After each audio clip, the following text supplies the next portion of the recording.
अरण्यगिरी के उस अभिशप्त वन में जहां पेड़ों की छाया भी रहस्य छुपाती थी। उस रात एक साम्राज्य जल रहा था और भाग रहा था उसका अंतिम उत्तराधिकारी।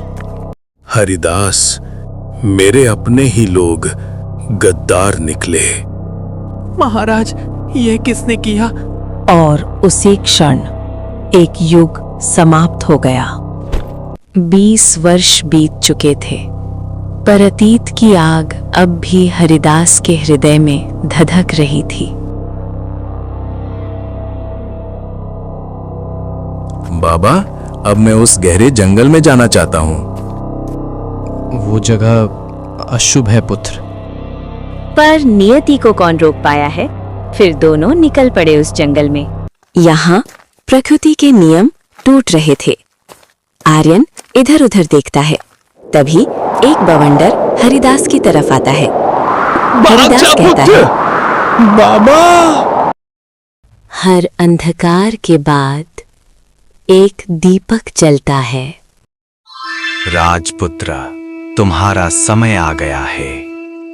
मैं कोई राजपुत्र नहीं हूँ। रक्त कभी झूठ नहीं बोलता। फिर आर्यन ये सब सुनकर बाबा को खोजने निकल पड़ता है। बाबा, मैं आ गया हूँ। जैसे ही उसका पैर जल को छूता है, अचानक पानी उबलने लगता है। बुलबुले उठते हैं। झील का रंग गहरा काला हो जाता है। पानी से उभरता है जल असुर वरुणाक्ष, आधा मानव आधा दैत्य, आंखें नीली ज्वाला जैसी। कौन है जो नील सर की निद्रा भंग करने आया है? मैं अपने पिता को बचाने आया हूं। मुझे चंद्रकमल चाहिए। ये कमल केवल पुष्प नहीं, ये राजवंश की अग्नि को पहचानता है। तू साधारण रक्त लेकर आया है या शाही अहंकार? आर्यन के सामने केवल दानव नहीं था, वो उसकी आत्मा की परीक्षा थी। फिर दानव एक पहेली पूछता है। सुन मानव, वो क्या है जो जल में जन्मे, आकाश में विचरे और मरते ही धरती को जीवन दे? उत्तर है बादल। जल से उठते हैं, आकाश में घूमते हैं और वर्षा बनकर धरती को जीवन देते हैं। बुद्धि और विनम्रता दोनों हैं तुझ में, पर केवल उत्तर देना पर्याप्त नहीं। अपनी नियत सिद्ध कर। अगर तेरे अंदर राजवंशी का खून है तो इस चंद्रकमल को छू। तेरे बाबा कहाँ हैं तुझे खुद पता चल जाएगा। चंद्रकमल प्रकट हो। जैसे ही दानव चंद्रकमल प्रकट हो बोलता है, चंद्रकमल आर्यन के सामने धीरे धीरे दिखने लगता है। भय सबसे बड़ा शत्रु है।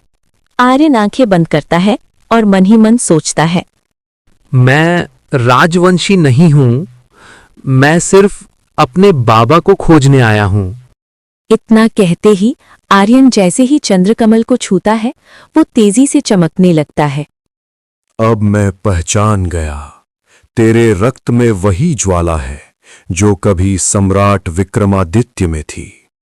अचानक झील से चंद्रकमल उठकर हवा में तैरता हुआ आर्यन की हथेली में आ जाता है।